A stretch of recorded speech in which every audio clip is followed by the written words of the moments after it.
the Lorax latest adaptation of the Zeus adaptation story is there actually any point in doing the story? Yeah, we'll do the story. So Thneedville, plastic town where nothing grows, least of all trees. Right. And our young hero, Ted, voiced by Zac Efron, is desperate to win the love of Audrey, Taylor Swift, and discovers that there is one way to do this. Here's a clip. This is amazing! What are those? Those are trees. Real ones. They used to grow all around here.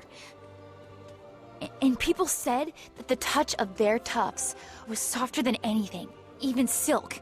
And they smelled like butterfly milk. Wow! What does that even mean? I know, right? Oh, yeah. What I want more than anything in the whole world is to see a real living tree growing in my backyard. So if, say, I'm just thinking out loud here, if a guy somehow got you one... Well, I'd probably marry him on the spot. I bet that sounds crazy. Does that sound crazy? No, not crazy. Not crazy at all. So he heads off. Has it got an environmental message, this film?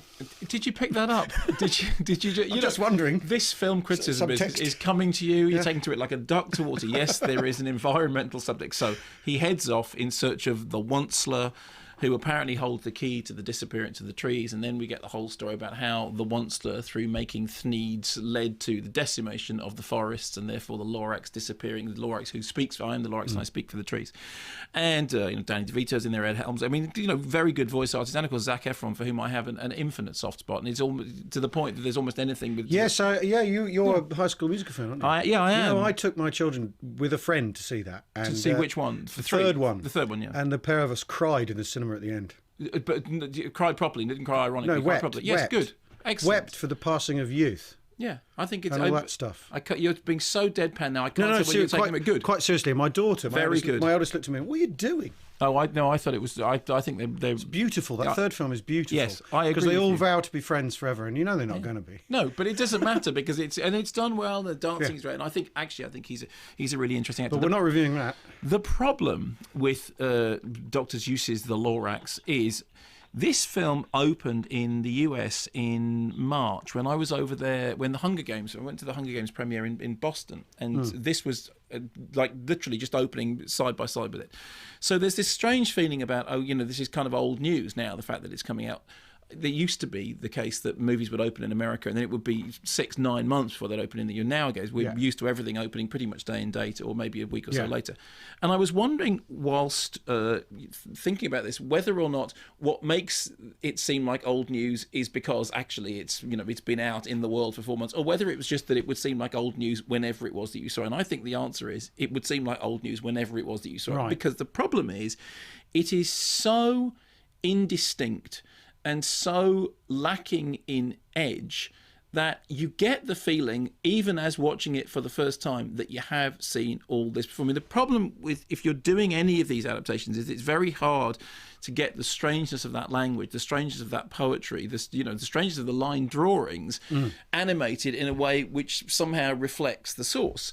And so you end up with things like, Cat in the Hat and Grinch Stole Christmas and all that. And they seem to be terribly ordinary films. But in the case of this, what you get is, firstly, a story about the absence of trees and plants and nature, which is one of the most plastic-looking films I've seen for a long time. Now, part of the reason for that is that Thneedville itself is meant to be a plastic environment, and the most fun that they have with it, as far as the animation is concerned, is doing the plastic environment, because there is something about shiny CGI, that kind of animation, that does do shiny surfaces well. It works, there's toys in Toy Story are incredibly realistic. Yeah, I mean, actually, one of the reasons why the Toy Story movies, I think, took a hold as much as they did was because although that was one of the first times you'd seen what was then referred to as 3D digital animation, it looked exactly right because those things did genuinely look like the toys, and then when you got the toys, they looked exactly the same thing. Yeah. All the time while they're in Thneedville, that kind of makes sense, and it's like, it's a plastic society with inflatable trees and inflatable everything, and that stuff is quite good fun.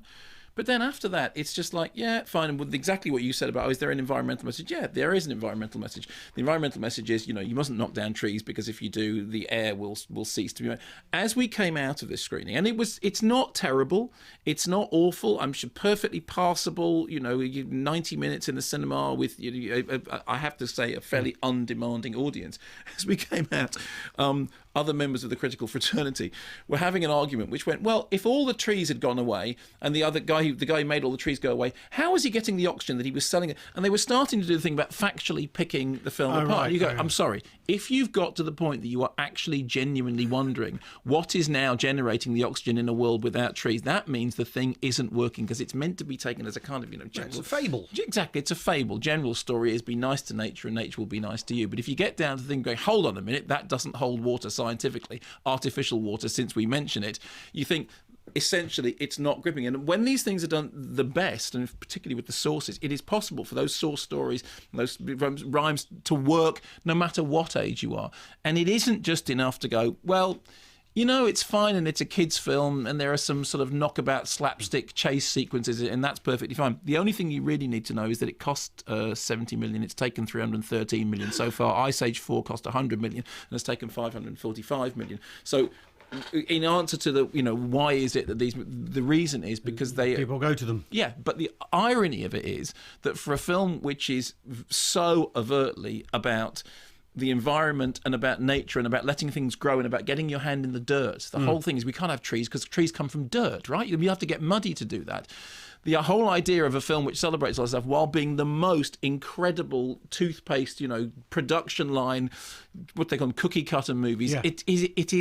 It is exactly, it's almost perfectly indistinguishable from all the other movies in that ilk, and that is a real problem. There's no ragged edges on it at all. And I was also thinking whilst watching it, when I was a kid, the version of this story that I got was Silent Running. Yeah, Bruce Dern in space with the droids. Yeah. That's a memorable story about what happens when you lose the trees. Yeah. And that's a U certificate movie, incidentally. Yes, it is, isn't it? Yeah, certainly when I saw it was. And this just felt like it's so plastic and so production line. Don't get me wrong, it's not in any way offensive. That's a problem.